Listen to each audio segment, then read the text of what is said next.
Més d'una trentena d'entitats, entre elles algunes formacions polítiques de la ciutat, han creat una comissió per commemorar la Diada Nacional de Catalunya a Badalona.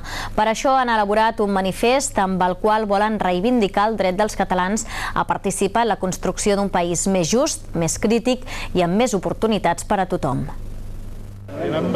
La comissió 11 de setembre demana als badalonins que expressin el seu compromís amb la nació catalana participant en un seguit d'actes el proper dissabte 10 de setembre.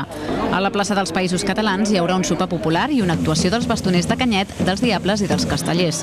A més, a les 11 de la nit tindran lloc els parlaments a càrrec de l'escriptor Julià de Jòdar, el portaveu de Bildu al Parlament de Navarra i Joan Pujol, membre de la comissió. Organitzar actes per commemorar la Diada a Badalona i fer-ho de manera amb voluntat unitària.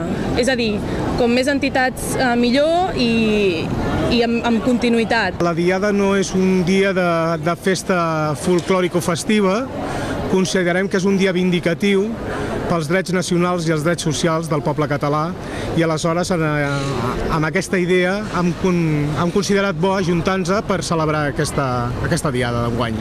A quarts de 12 de la nit es farà una marxa de torxes fins a la plaça de la Plana, on es col·locarà l'estelada i es llegirà el manifest unitari.